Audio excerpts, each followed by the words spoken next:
Soberano e Altíssimo Deus, Deus e Pai de nosso Salvador Jesus Cristo, nós expressamos hoje a nossa gratidão por esses dias em que aqui temos estado, por esses estudos, ó Pai. Te pedimos que daqui possa sair para fora, que possamos, com a instrução recebida, nos tornarmos cooperadores de Deus em proveito do Evangelho, da obra de Deus. Assim, pedimos a Tua graça também nesta hora, nesse momento, que o Senhor nos assista, nos dê entendimento, sabedoria, lucidez, em nome de Jesus. Amém. Podem sentar. Bem, ontem nós nos dedicamos a distinguir no processo de secularização a laicização, que nós denominamos de secularização positiva, e o secularismo, que nós denominamos de secularização negativa. Nós vimos que o grande problema não é a laicização, que é a separação entre a igreja e o Estado, a separação das instituições de educação, da tutela da igreja, mas o grande problema é o secularismo, que é uma mentalidade, uma estrutura mental que exclui da esfera pública o argumento que tem como ponto de partida um elemento teológico, ou então que propõe no âmbito acadêmico o agnosticismo, o ateísmo metodológico. Ou seja, dizem que mesmo você acreditando em Deus, em área científica você deve oferecer argumentos e apresentar soluções como se Deus não existisse. Nós mostramos então que a tendência desse secularismo é limitar a expressão da fé à vida privada, à vida solitária, de maneira que, por último, eles têm atacado muito a família, tentado estabelecer a união homossexual, permitir a adoção de crianças por casais homossexuais, para destruir esta célula remanescente, esse gueto de moral cristã que é a família, de maneira que os indivíduos fiquem soltos, solitários, vivendo sua fé numa cultura em que a família não é mais cristã, a sociedade não é mais cristã, a educação não é mais cristã, e aí a pessoa se sinta tão abandonada, tão fragmentada, que realmente entregue os pontos e perca definitivamente a fé. O objetivo, a estratégia é nos tornar como aconteceu lá na Europa. Lá na Europa nós temos notícia de que as igrejas estão vazias, servindo de boates, de danceterias, porque os prédios já foram vendidos para instituições do tipo. E as pessoas até individualmente às vezes afirmam acreditar em Deus, mas isso em nada as afeta, nem aos seus conceitos, nem às suas prioridades, nem ao seu traçado de vida, e eles vivem no que a gente chama de ateísmo prático. Embora podendo alguém professar que Deus existe, isso para ele é irrelevante, não afeta a sua existência. Nós vimos que esse processo começou com o deísmo, a ideia de que Deus cria o mundo, dá a corda e se ausenta, e aí a pessoa pode postular que Deus existe para ter criado o mundo, mas que Deus não intervém na história, então nós podemos ignorá-lo no cotidiano, no modo de vida. E nós temos visto também que essa ausência da religião na esfera pública, na vida acadêmica, coincide também com a ausência de padrões morais. Então nós vemos uma sociedade que relativiza os padrões morais, que pretende ser amoral. Porque de onde sai a religião, termina saindo por consequência a moralidade. Então separar o direito da moral, como já o fizera Kant, resultou numa amoralidade do direito. Separar a esfera pública da religião terminou fazendo a moralidade também sair da esfera pública. De maneira que nós temos aquelas coisas absurdas, e o presidente da República dizer que pessoalmente é contra o aborto, mas que para a esfera pública ele tem que pensar na saúde pública, e aí, portanto, ele vai defender o aborto, apesar de na esfera privada ser contra. Para mim, é um discurso contraditório e sem sentido. Então, a nossa grande questão colocada hoje pela manhã foi como nós reagirmos a isso, como nós poderemos agir dentro desse contexto. Nós vimos que chegou o momento em que, antes de nós defendermos quais são os valores absolutos, nós precisamos defender que existem valores absolutos. Antes de nós dizermos o qual é a verdade, nós temos que defender que existe verdade. E vimos que, antes de nós argumentarmos sobre qualquer coisa a partir de uma perspectiva teológica, nós temos que legitimar este ponto de partida. Nós temos que argumentar pelo direito de argumentar. E um bom caminho para isso, nós vimos nessa manhã, é a teologia pressuposicional, a apologética pressuposicional. Falamos da apologética evidencialista ou clássica e da apologética pressuposicional.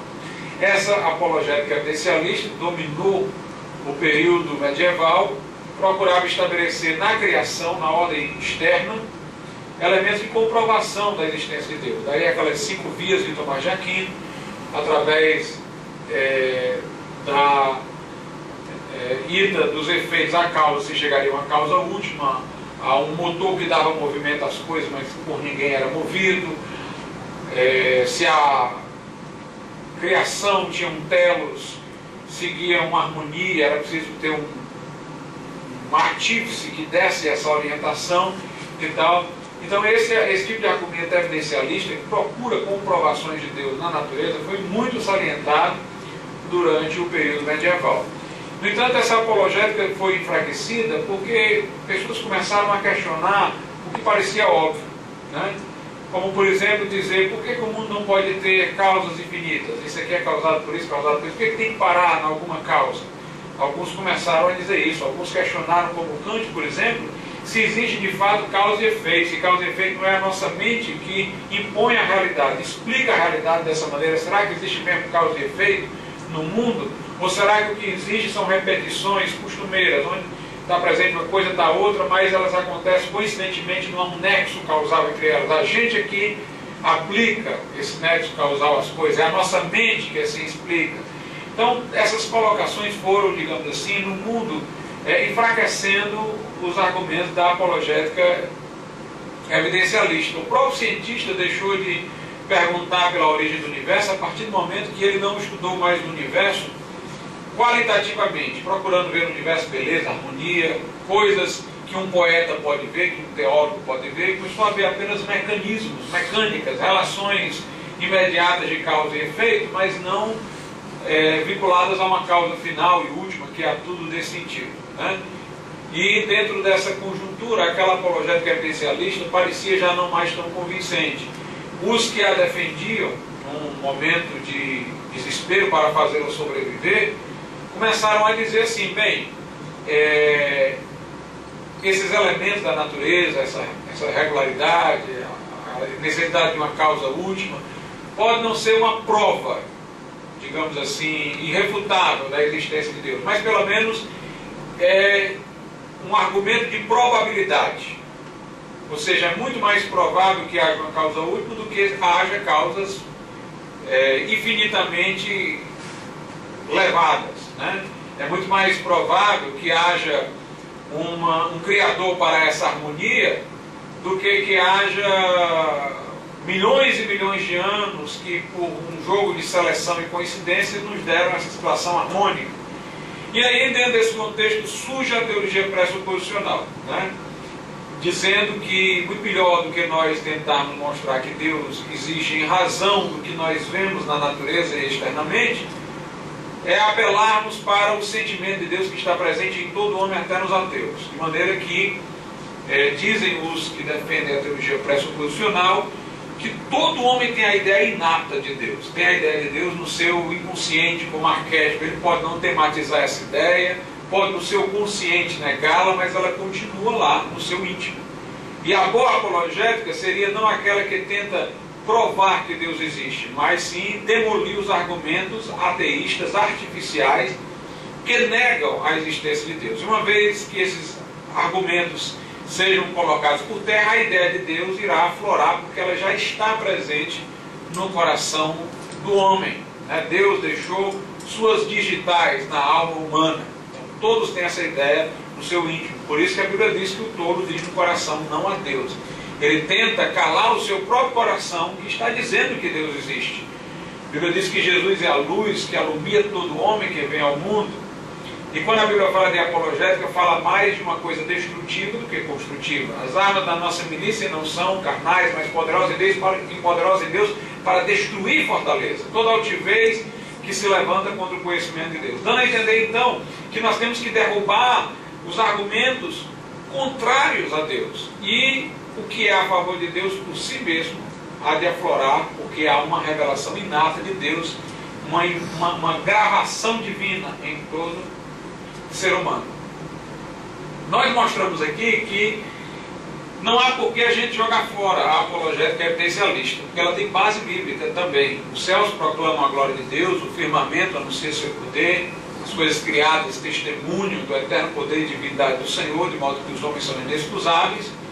E quando alguém diz que há uma regressão para a causa sem início, isso está dizendo uma coisa que não satisfaz nem uma criança. A criança pergunta por quê, e ela não satisfaz enquanto não tem uma causa última, né? Então esse tipo de colocação nos parece absurda, porque nós sentimos a necessidade de uma explicação final, que justifique definitivamente todas as coisas. Então nós continuamos a apelar para a apologia evidencialista, apologética evidencialista. Nós dizemos que a ordem do universo, nós dizemos que a necessidade de uma causa última, que tudo isso evidencia a existência e presença de um Criador. Porém, nosso ponto de partida é pressuposicionalista, ou seja, nós procuramos partir do princípio que o ateu mais engajado, lá no seu íntimo, embora não o queira reconhecer, ele supõe a existência de Deus.